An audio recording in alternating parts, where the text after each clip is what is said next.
I'm being told that as they start to fight the fire, the smoke level will actually drop from the sky and come down lower. That will mean that they may well want to evacuate more people. If that's the case, we should do it. But we're a great community here in Hemel. We will look after each other. 2,000 people have been evacuated. Only 200 are sitting at the centres, the specialist centres. The rest have gone in with friends and loved ones. And we're just before Christmas. That's a great way to see. Well, Mike Penning, thank you very much indeed for that. Thank you. Well, there we are. So quite clearly the smoke will still be around for a considerable amount of time. It's been said that this fire could go on for a good 2 or 3 days even. And when I say fire, it is very much still a fire, because even from here you can occasionally see flames licking up from the seat, a good 100 feet or so. However, for most people, the dominating factor here, of course, is this thick black smoke.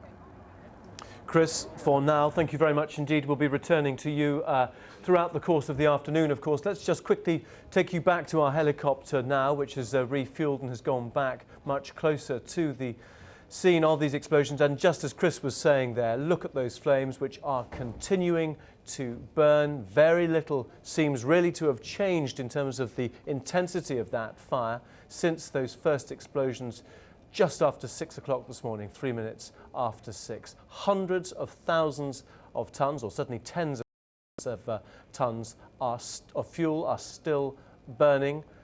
Buncefield, the 5th largest fuel depot in the country, first started operating back in 1968. We were just hearing from the local MP there that miraculously just 39 people were injured in those explosions this morning. All but one of them have been discharged. We'll be covering this fire throughout the course of the afternoon live here on BBC News 24. Let's first of all just hear what Hertfordshire Police were saying at a news conference just a short while ago. In terms of the facts, what we know is that emergency services were contacted at 6:05 this morning by members of the public following reports of a huge explosion at the terminal. All indications at this stage are that this was an accident. However, clearly we will keep an open mind, as with all investigations, until we can confirm that for certain.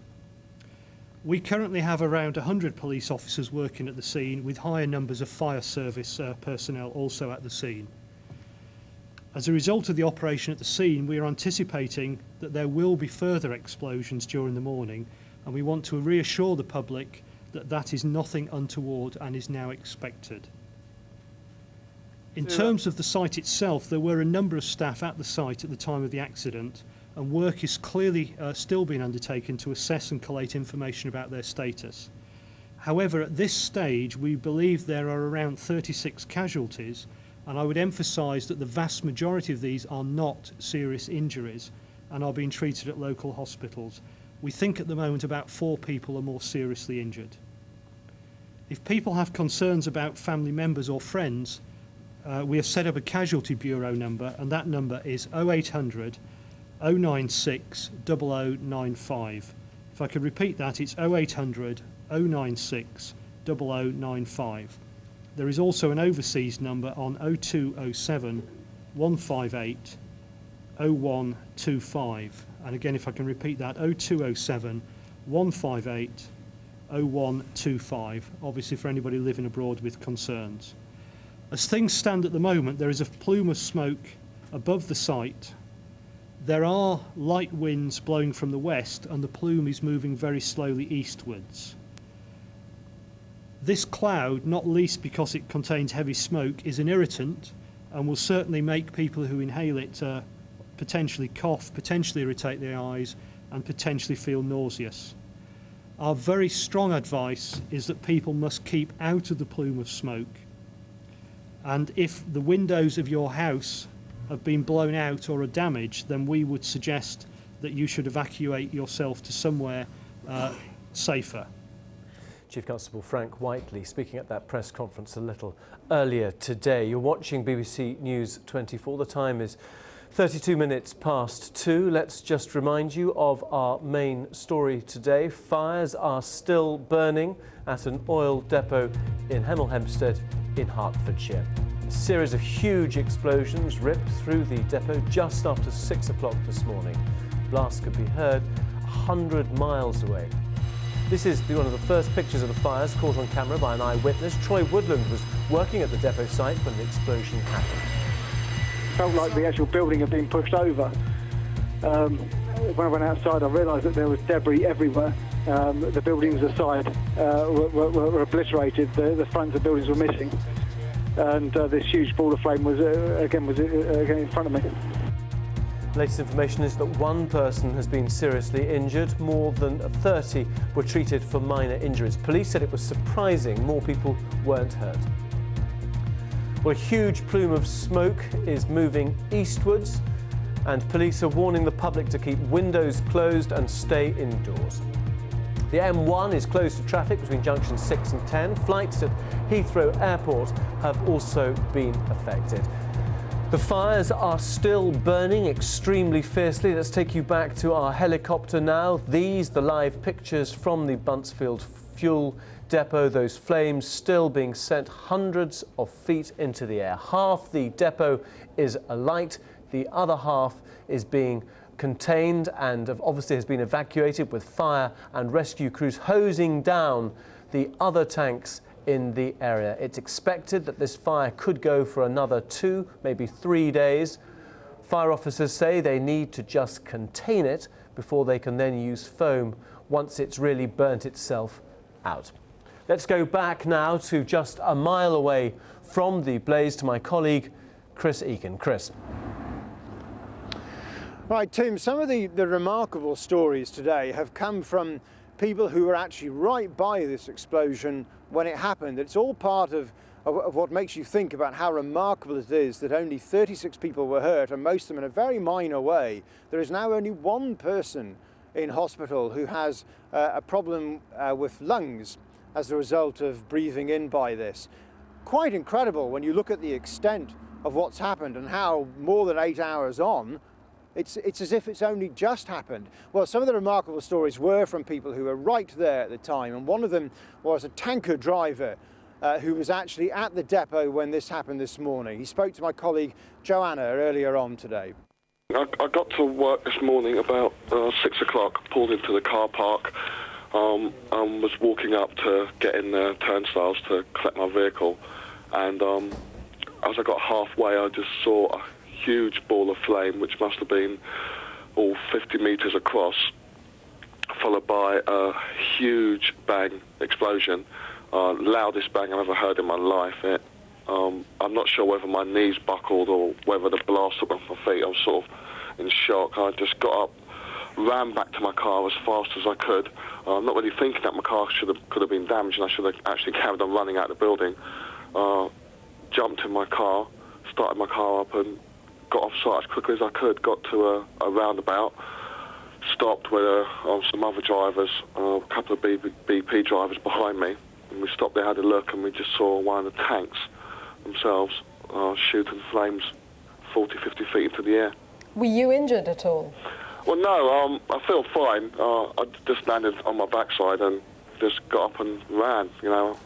As I said, I'm not sure whether it was my legs that buckled, whether it was the force of the blast, which I did feel, and the building that I was walking next to was shook, the ground shook, and I just got up and scarpered, really.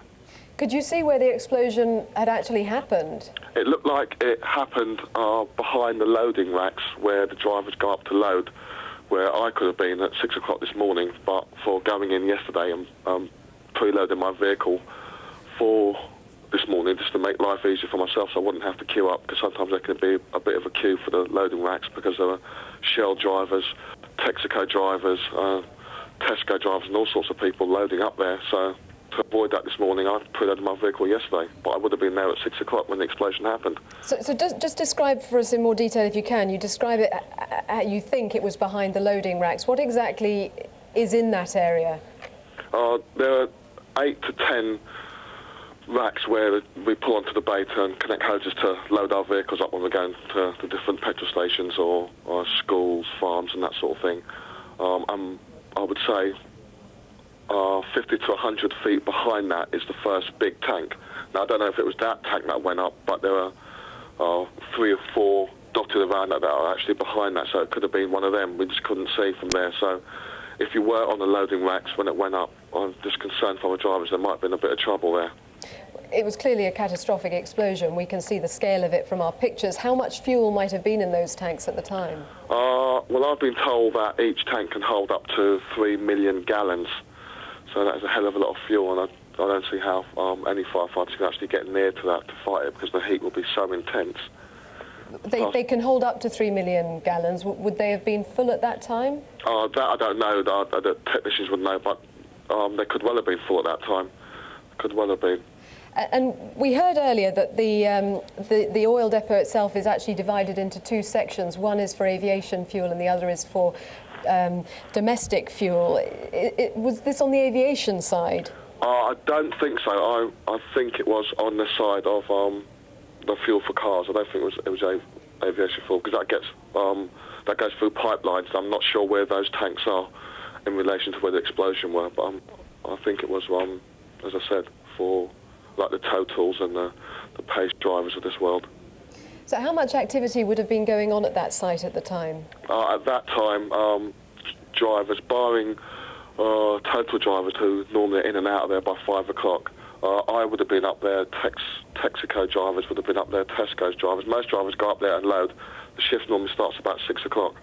So there could have been a few on the loading rack. And as you were leaving, were the flames already reaching high into the sky? How long did it take to really take hold? Virtually straight away. By the time it took me to drive a quarter of a mile down to the roundabout, turn around, the flames were shooting up into the air. The first thing I saw was the flames and then the bang, and then more flames after that by the time I got to the roundabout. Well, a worrying situation there for our tanker driver to have been in this morning when this happened, speaking to Joanna a little bit earlier. Now, it's perhaps no great surprise that with this amount of smoke for so many hours that this can be seen from space. The satellite pictures of the country quite clearly show by Hemel Hempstead the plume of smoke which has been belching out for so long and very much making its presence felt.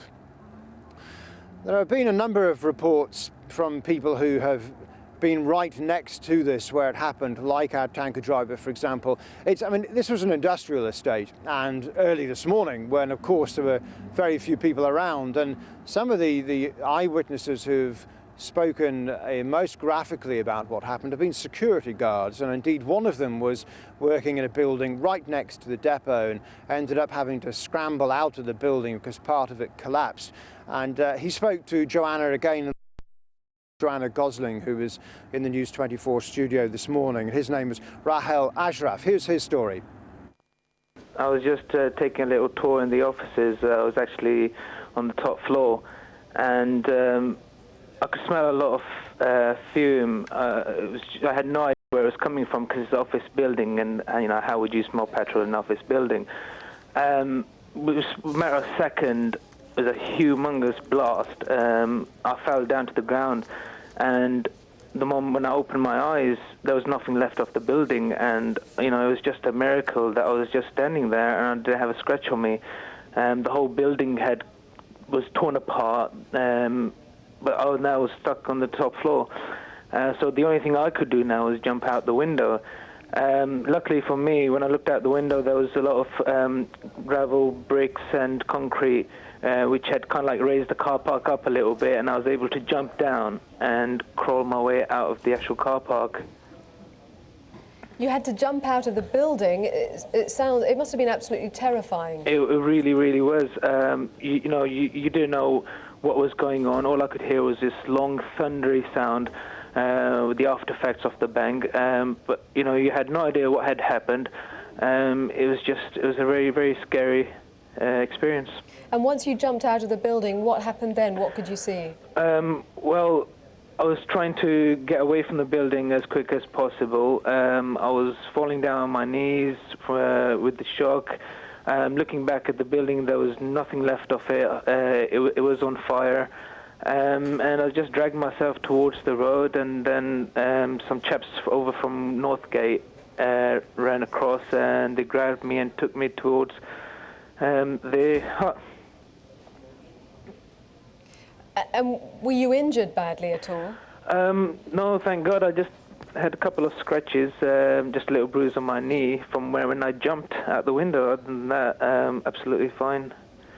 Seems to have been a lucky escape for many. Were there many other people in the area where you were?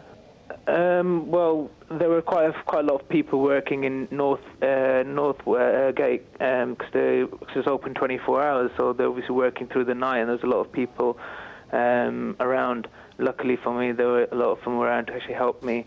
But I think because it was a Sunday morning, early hours, there was not a lot of people around, which was, of course, a good thing.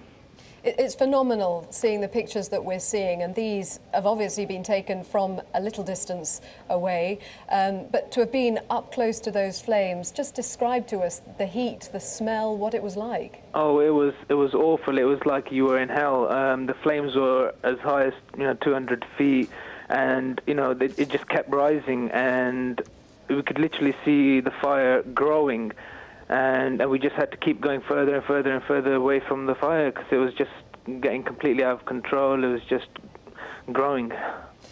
And how quickly were the emergency services there? They were not, very hard to say, to be honest. I was in shock for about 10-15 minutes. But there was just so much going on. The police were closing off the roads, and you just didn't know what was going on at all. Were you then taken to hospital? After my shift manager had turned up, he then took me to an ambulance driver, and after he had a look at me, he told me to go straight to the hospital. So now, where are you? Are you in an area where you can see what's going on? No, I actually live quite away from Hemel Hempstead. I live in High Wycombe, but out of my window I can still see the smoke. A brief update on the incident. Right, so I do beg your pardon because the local police just starting a news conference here now with the assembled press. So sorry about that, if you just carry on. Just a very brief update for you. Okay, just all the press just getting ready here for this news conference on the latest. Okay. Yeah, there's a very brief update for you. In terms of casualties at the moment, we believe there are about 39 casualties. 2 of whom are seriously injured, the rest of whom aren't seriously injured at all. Obviously the fire is still blazing away, and the fire brigade and the other emergency services, we're working as hard as we can to contain that fire. There is a considerable amount of disruption to the local community, obviously, and I'd ask people to bear with us. I know that we're working very closely with Dacorum Borough Council. We have 2 reception centres for people that live near to Buncefield, one at the Hemel Hempstead Sports Centre, one at Jarman's Park, and I know there are a lot of people there. I know they'll be concerned about their own well-being and the well-being of their homes. We are working as quickly as we can, but I would ask people to bear with us. One other very important message is please don't panic buy petrol. Our recent experience is that panic buying itself leads to a shortage of petrol. Buncefield is just one of a number of terminals nationally, and there is absolutely no need to panic buy. Nationally, we have procedures in place, which means that if one terminal goes down, then other terminals come on stream, and there should not be any problems with petrol at all. Can we just be clear on the casualties? You say there are 2 people who are seriously injured. Can you tell us more about that? I can't really. That's my understanding. 39 people were injured altogether, 2 of whom my understanding is are still in hospital, seriously injured. In terms of particularly the police officers that first went to the scene, they've all been and are being assessed at local hospitals as well, just to make sure that they're okay. And what is your understanding about what actually happened? Well, again, we're keeping an open mind. It's very, very early days in something like this. We're really concentrating on trying to tackle the blaze at the moment and work with our local community and other partners. We will be, obviously, fully investigating it, but at the moment, we're keeping an open mind, and we need to let the fire brigade do their business before we can actually work at finding out quite what happened. But to be absolutely clear, you're still live on BBC News 24. You are working on the basis that this was an accident? Yes, at this stage, although we're keeping an open mind, at this stage we're working on the basis that this was a tragic accident, a very nasty accident, yes. And we can see behind you the extent to which the smoke is spreading across the region. Just what does that mean for the people living in its path? Yeah, I think there is another press conference at headquarters which will deal with the larger, more global issues. That's not something I can deal with here. I really just want to talk to the local issues if I possibly can. But your message to the public would be? My message to the public would be, don't panic in any way. We are assessing the health consequences. There really are, we don't believe there are any real health consequences. I know that the local public will be disrupted. I know there are a lot of people out of their homes, and they're out of their homes for their own safety. We're doing our very best to tackle this fire, and as soon as we can get more concrete information to people who are displaced at the moment, we will. And how long do you think this is going to go on for? Well, I really don't know. But I think we have to be looking at several days. Thank you very much. Thank you. Thank you.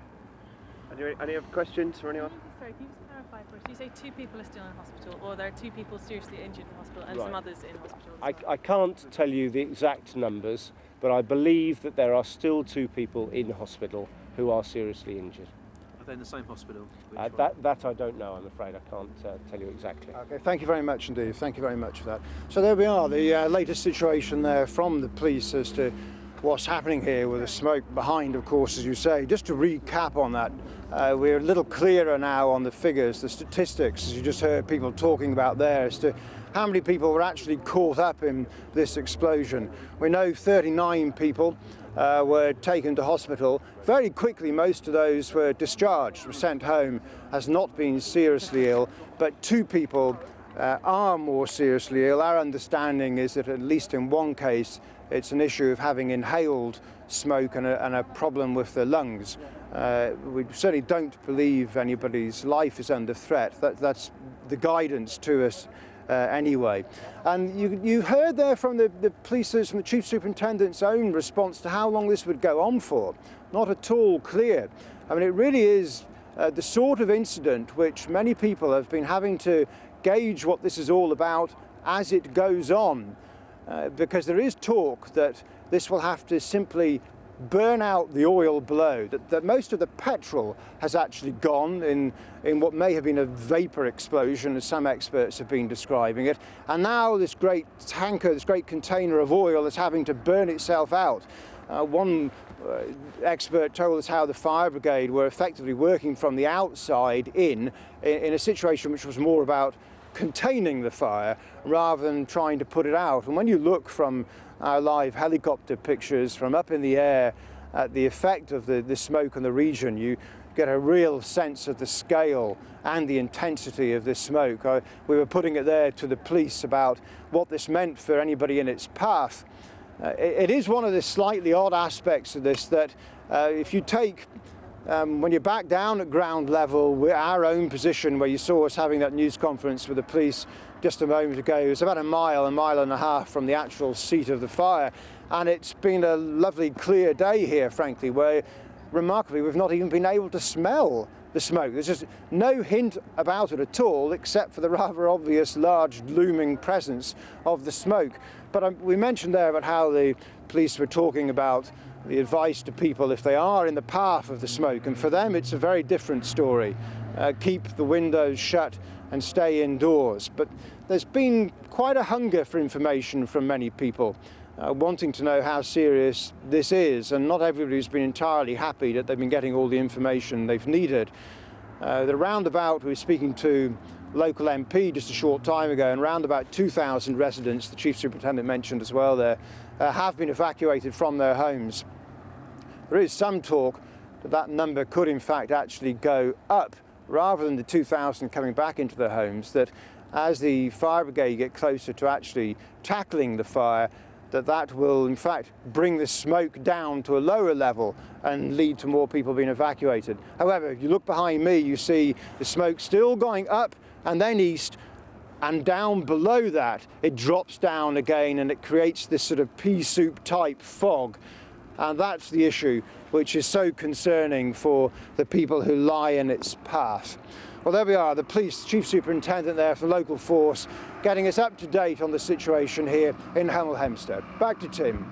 Chris, more from you to come, of course. Thank you very much indeed. Let's just show you again those helicopter pictures, which, as Chris was saying, has brought an early dusk to a lot of the area around Hemel Hempstead. That cloud spreading eastwards has already gone right over Canary Wharf in East London, as we were seeing a little earlier. Let's just look at the picture from satellite. This is the latest satellite picture here, and what you should look out for, of course, is that black scar just over Hemel Hempstead there. The yellow is cloud, the green obviously the country underneath, but that black cloud we can see clearly from space and spreading eastwards now from the actual site of the explosion itself, which is near Hemel Hempstead.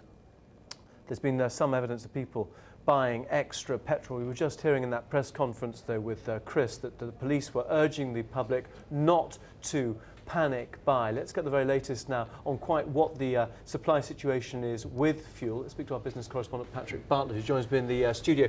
Patrick, this is the 5th largest fuel depot, but what impact is it going to have realistically on petrol supplies? Well, as I understand, the major oil companies, as we speak, are holding a telephone conference just to try to work out how they're going to get round this. You're right, Buncefield, it's the 5th biggest terminal in the country. It's also strategically very important, very central in the southeast of England, so it does pose a big problem. But the oil industry say that while they can't guarantee there won't be disruption to supplies, they're confident that any problems will be short-lived. I think one of the things that's bound to happen is that those 400 or so fuel tankers that service Buncefield every day will now have to be redeployed to bring fuel in from other terminals, and the industry is talking of a terminal in the Thames estuary and another one at Forley in Southampton that will be brought in to produce extra supplies to replace those that would have come from Buncefield. It's interesting you mentioned that they can't guarantee that this won't have a knock-on effect. I mean, is that just the normal caution that they would employ in something like this, or do you detect as a business correspondent that perhaps, you know, there will be a slight sort of dent? Let's put it no more than that. Well, I think initially they were saying, look, no, that there is no supply problem, and they're pointing to the fact that we have 9 refineries in this country. They are working as normal. There is no supply problem. There's enough fuel. It's just a question of getting it to where it's needed. But just in the past hour or so, I think they've realised that there are going to be logistical difficulties. There may be a few hiccups, but this is by no means a crisis. And obviously panic buying, they would stress, will just make the situation worse. As we've seen earlier this year, Buncefield, I think, was built in the late 1960s, 1968. There is a pipeline there as well. Just describe how this fits into the infrastructure, the grid of moving fuel around the country. Yes, it's quite complicated. I mean, Britain is crisscrossed by a network of pipelines that basically bring fuel from the refineries around Britain's coast, and they bring them to these major terminals from where they are then sort of offloaded onto fuel tankers for delivery to local customers, petrol stations and so on. And it is possible for this fuel to be brought by pipeline and bypass a terminal like Buncefield. So it's not absolutely vital. There is a pipeline, for instance, between Buncefield and Heathrow. Now that has been closed down, as I understand it at the moment. It supplies about 1/3 of Heathrow's requirements. The airport says it's got supplies on site for the next 48 hours and is hoping to bring in more from Forley if Buncefield doesn't come on stream again. OK, Patrick, more from you a little later on. Let's just quickly point out that there is a press conference expected from the police in Hertfordshire. We'll be bringing that to you as soon as that starts. We're expecting that in the next few minutes. But before that, let's get a weather update now. Peter Gibbs. Hello there. Light winds across southern England means that smoke won't be dispersing in a hurry. It'll be into tomorrow, I think, before winds start to pick up a bit and help to clear things away. But actually, for most of us through the rest of the day, It's going to be a fine one for most of England and Wales, especially some decent sunny spells on offer. Although having said that, some of the overnight fog is going to linger on for a while, I think, right the way through the afternoon across the South Midlands, for example, and across South Wales. Head further north, some sunshine. Also for Cumbria, Northumberland, I think increasing amounts of cloud through this afternoon. And for Scotland, looking pretty damp. That band of rain working its way down from the north. That'll move into Northern Ireland as well. Still very mild, though, across these northern areas. 11 to 13 degrees, despite a pretty brisk wind. A fine afternoon, too, for most of Wales, except where the odd patch of fog lingers on through the marches, perhaps around the Severn estuary as well. But the southwest of England, a very pleasant afternoon with light winds, temperatures around 8 or 9 degrees, and sunny skies through to the end of the day. Looking ahead to tonight, I think